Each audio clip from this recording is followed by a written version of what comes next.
Welcome back. Over 3 million rand has been raised so far to assist all those who've been impacted by the recent looting and unrest in KwaZulu-Natal and Gauteng.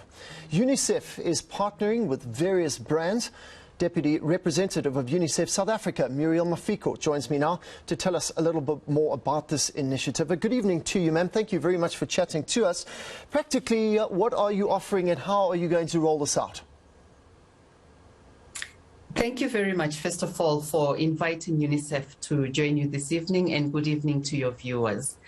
We are excited this evening to share the news that we are starting to receive a lot of support from corporates and other partners in response to the recent unrest. Specifically, we have received funding from Standard Bank, Nedbank and Grey Advertising. And we know that we are going to receive even more funding because there's a lot of goodwill out there and a lot of commitment. And, there's a lot of commitment to rebuilding. There's a lot of commitment to making sure that we respond with speed.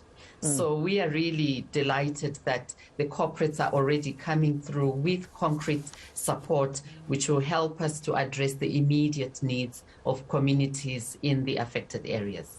As I said, sort of practically, what kind of areas are you focusing on? There was so much damage and so much destruction over a month ago. Where will your focuses be?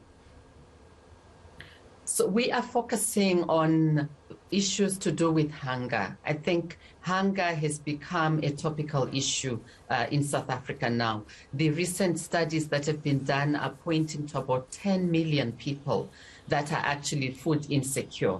We know that out of those 10 million, about 3 million are children. So our support is going to address immediate relief for affected families, focusing on making sure that they have food supplies, they have hygiene and sanitary products.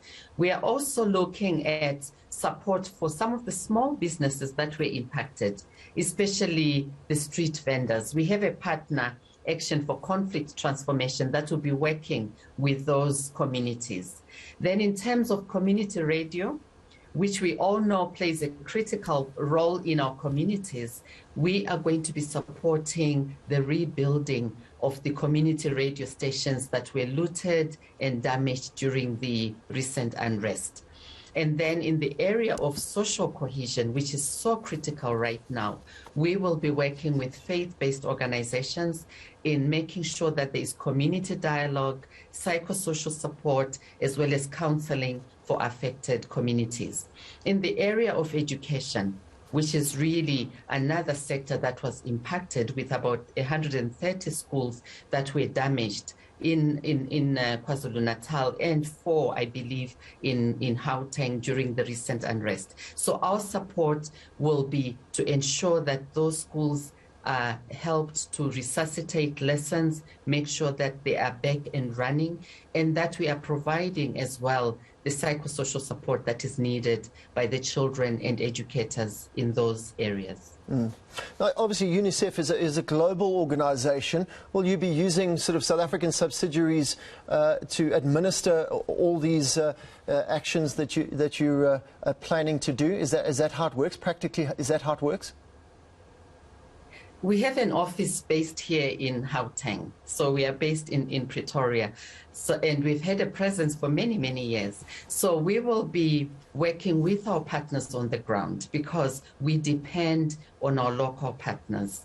So we will work with local partners, and in doing this, we also work very closely with government departments, both at national level as well as the provincial and district level. So we have built relationships over time, and it is those relationships that we'll be working through in making sure that we address the immediate needs, but also keeping our focus on the medium to long-term recovery. Because we are aware that the recent unrest happened at a time when the country was also battling and is still battling with COVID-19 and its impact on all sectors. So our response is both immediate to what is needed now for the affected communities, but also looking at medium to long-term recovery and building back better. As I said, UNICEF is a global organization. I mean, there was massive reputational damage that was done not only to Gauteng and KwaZulu-Natal. What is UNICEF's thoughts on how South Africa are dealing with it? And as you say, to move forward with cohesion, you say community peace dialogues. Are you optimistic about the future of South Africa? I spent about two days last week with a UN mission that was led by the head of the United Nations here in South Africa. And what I heard from all the people that we met, whether we are talking about the Premier's office, the provincial leadership, the Speaker of the the provincial legislature, people from business community, young people, everyone is resolute. They want to rebuild.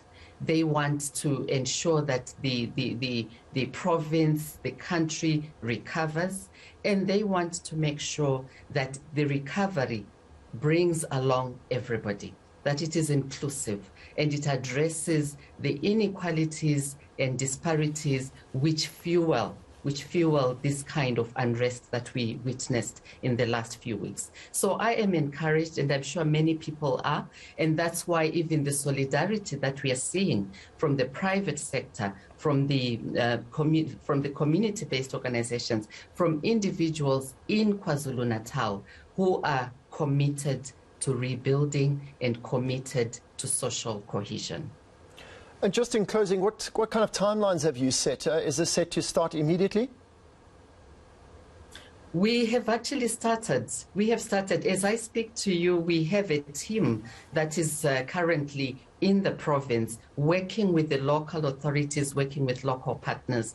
And in the coming weeks, you will be seeing our presence as well as our partners, making sure that the response is immediate because the needs are acute. So we have started, and we are calling on everybody who can assist to come on board. Let us rebuild, let us recover, let us heal. I couldn't have said it better myself. Muriel Mafiko, thank you very much for joining us here on Newsnight on eNCA. She's a deputy representative at UNICEF South Africa. Over 3 million rand given from many private organizations in South Africa through UNICEF to try and help out the devastation that was caused mainly in KwaZulu-Natal and Gauteng last month. We'll continue to monitor the ongoings on the ground on the work that UNICEF are doing.